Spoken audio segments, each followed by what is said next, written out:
Basically, my story begins in first year university. I had a year where I think a lot of problems happened to me. My parents separated that year.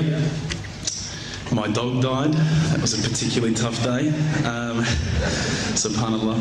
I had 2 car accidents in the space of 1 week. And also, sadly, I had a friend pass away that year. I think that year led me to sort of ask some questions along the lines of, why am I here? What's the purpose of life? Why do I get up in the morning? Why do I even bother? Why don't I just sit on the couch, watch TV, Jerry Springer, whatever? And I think I started to ask questions about, the purpose of life, and that led me to start to do a bit of a holy quest. Naturally, as an Aussie, the first thing I did was investigate Christianity. I had a few Christian friends, and I remember going to a church camp. It was one of the funniest camps I've ever been to in my life. Everybody was singing. I didn't know what the words were. I didn't know what they were saying. It sounded great. They had beautiful voices, but it just seemed really strange. And everybody was telling me how much God loved me, and I was thinking, God loves me? My dog died. Subhanallah. So I kept on investigating Christianity, and I went to a whole lot of, different aspects of Christianity. So we're talking about Catholicism, we're talking about Anglican, Baptist, priests, pastors. And every time I'd go there and ask questions, I'd find that they wouldn't pick up the Bible and start to say, oh, this is the answer, my dear brother.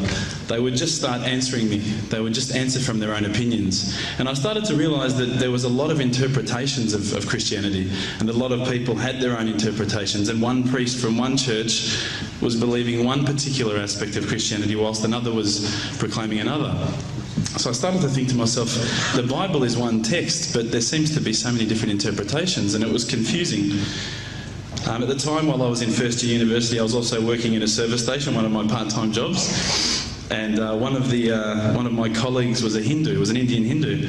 And we'd regularly change shift, and at that time I was very inquisitive, and I'd say to him, dude, what's the deal with the elephant head guy? What's the deal with that, Why has that guy got an elephant head? And he's going, oh, that's Ganesha, this. I said, but couldn't you have chosen like a lion's head or something a bit better? We'd have, these really deep theological debates while people were buying petrol. And I'd be saying, yeah, but why, bro, hit $5 of gas? Thanks, mate. Yeah, no problems. And again, I found that was very hard to stomach. So I sort of investigated a little bit further. I had a good friend of mine was a Mormon. And I found that this religion actually appealed to me the most out of all of the Christian religions, the Church of Latter-day Saints. They were quite strict. They don't drink alcohol. They don't drink caffeine. So unfortunately, Coke's out, guys, because I know Levos love Coke.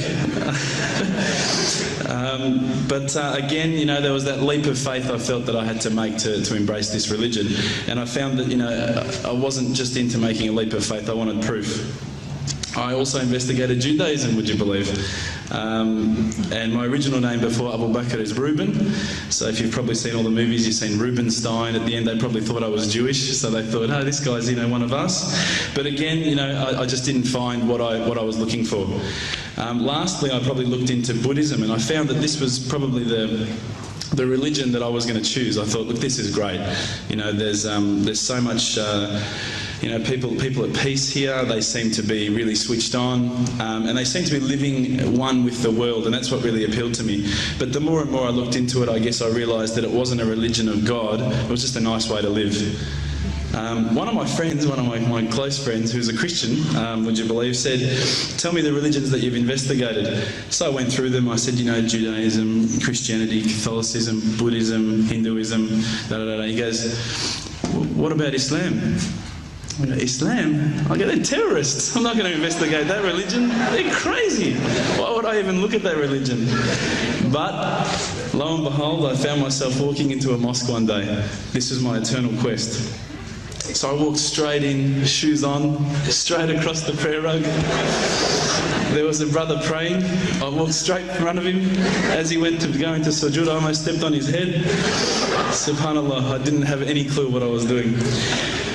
I looked over and I saw this brother. Now, you probably know this guy. This is Abu Hamza. He's come here and he's lectured a few times. SubhanAllah, I call him Abu Da'an because he's got a very large beard, mashallah. He came walking out towards me and I thought, today I'm about to die. This is the last day of my life.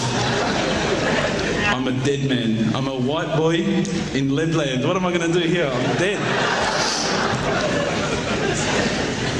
He came walking across as though he just walked out of the Sahara Desert. Big abaya, big beard. But subhanAllah, the first words he said were, "G'day mate, how you going?" If only he had the can of VB, it would have been perfect.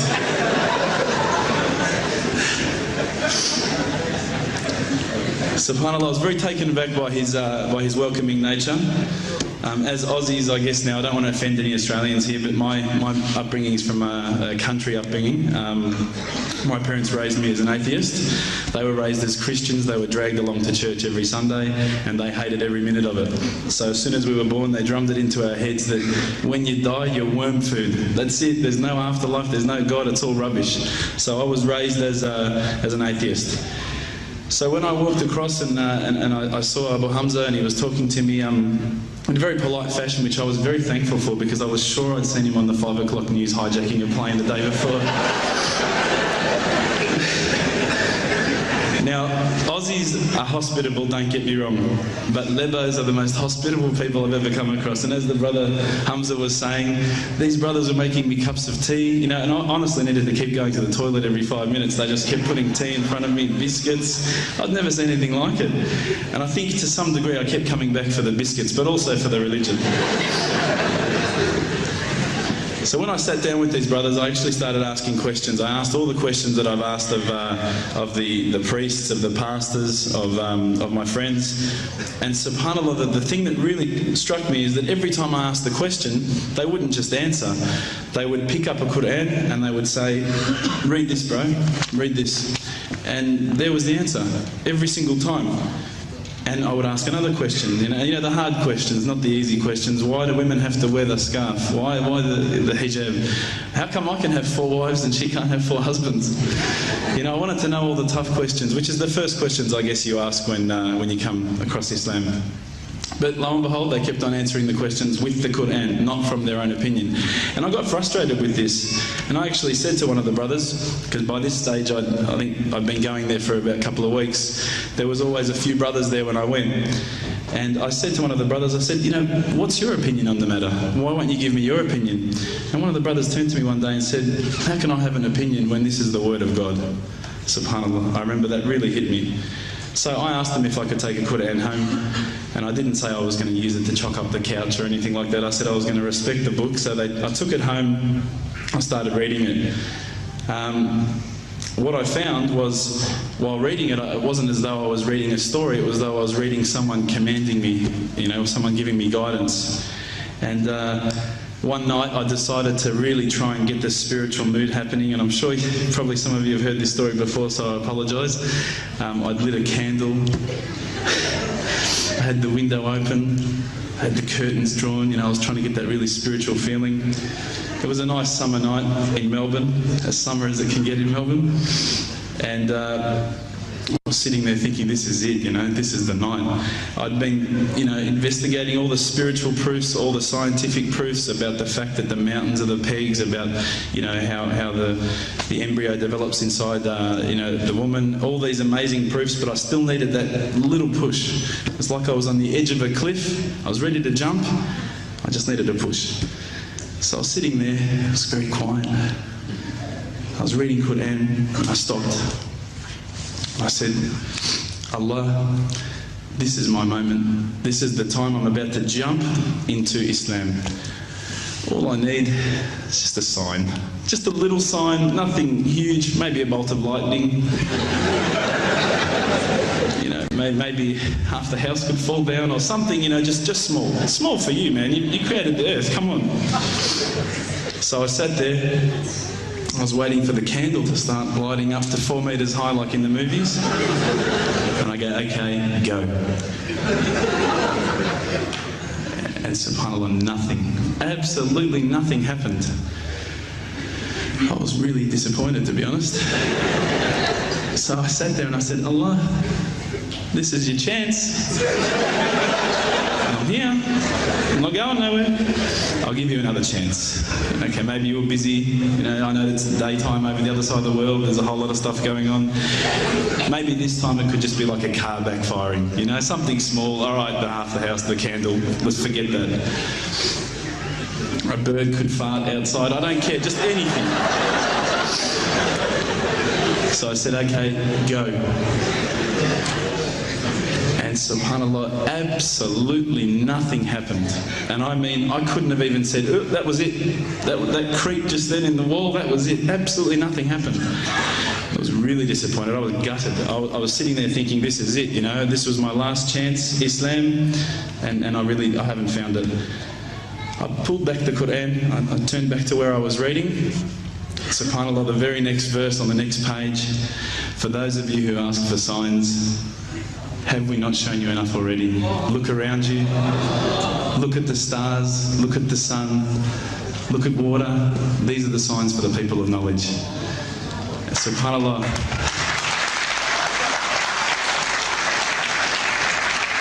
I threw the doona over my head and I pretended I was asleep. I was that scared because I couldn't believe how arrogant I'd been to want my own specific sign when all the signs had been there for me all along.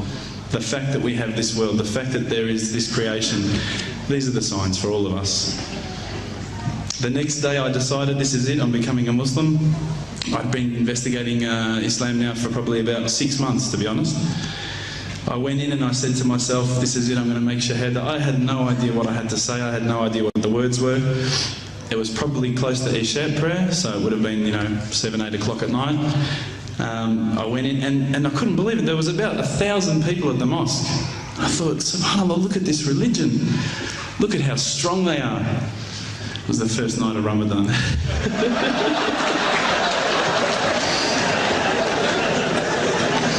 Ramadan Muslims. So I sat there and I was very nervous, I must admit. I got up and this person's going to me, you got to say these words, bro, Ashhadu. I'm going, what? Ash what? Can't I just say it in English? No, they say, no, you got to say it in Arabic. And I thought, looked out over the sea of beards that I could see in front of me and I thought, if I get these words wrong, I'm a dead man. Again, I had this fear, And they were staring at me, and I don't know if you know this, but Australians can't stare. Lebanese people can stare. So I was sitting there, I was very scared. I got up, and subhanAllah, as soon as I started to say the words, all fear went out of my mind. It felt as though a shower was inside my head and someone had just turned on the cold tap. Felt like I'd been flushed clean. I said the words, and I wasn't expecting so many brothers to come up and yell, Takbir, Allahu Akbar, and start kissing me and hugging me. Now, I'd never been kissed by that many men in my life. But it was a beautiful day, I must admit. And that day was the day that I had more brothers than I could ever imagine, more sisters as well. But I guess since that day I've never looked back. My family, I think initially were very worried that I was going to be, I guess, a little bit weird towards them. They thought that I was going to break out the AK-47s and the grenades. But they realised, I think, soon that this religion was actually making me a better person. Prior to Islam, you're not going to believe it, I had a mohawk. I did. I had, I'm not going to show you any photos. I had army greens, I had the Metallica t-shirt, I had the cherry docks. I was shocking, right? I thought I looked great, but I looked terrible. And alhamdulillah, ever since then I look as good as I do now. No, don't laugh, please. But my parents were the first people to actually say to me once, which really amazed me. They said, my father actually asked me for the Quran recently, which I was really happy about. I always thought he'd be one of the hardest people to work on. But he said to me, ever since you've been a Muslim, you've been a better person.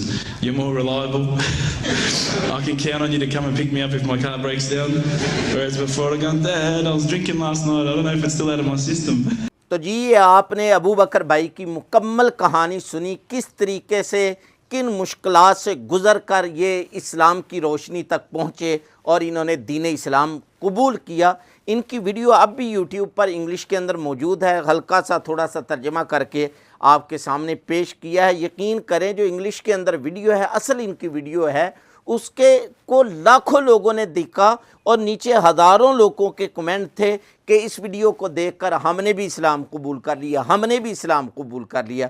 Us video کے اندر میرے لیے، آپ کے لیے، تمام مسلمانوں کے لیے بہت بڑا سبق ہے کہ دیکھیں یہ دین اسلام کی عظیم نعمت اللہ تعالی نے مجھے آپ کو بن مانگے عطا کی، اپنی ماں کی گود کے اندر عطا کی۔ ہمیں اتنی کوشش جد و جہد نہیں کرنی پڑی، شاید اسی وجہ سے ہمیں اس کی اتنی قدر نہیں ہے۔ اللہ تعالیٰ مجھے اور آپ کو دین اسلام کی قدر کرنے کی توفیق عطا فرمائے اور اس کی جتنی باتیں ہیں ان پر عمل کرنے کی توفیق عطا فرمائے۔ تو یہ آج کی مختصر سی ایمان افروز ویڈیو تھی جو ہم نے آپ کے ساتھ شیئر کی، یقیناً آپ کو اچھی لگی ہوگی۔ اگر اچھی لگی ہے تو اس کو لائک شیئر ضرور کیجئے گا، اور چینل کو ابھی تک سبسکرائب نہیں کیا تو ضرور سبسکرائب کیجئے گا۔ مجھے، میری ٹیم کو اپنی ڈھیر ساری دعاؤں کے اندر یاد رکھیے گا۔ اللہ نگہبان۔ السلام علیکم ورحمۃ اللہ۔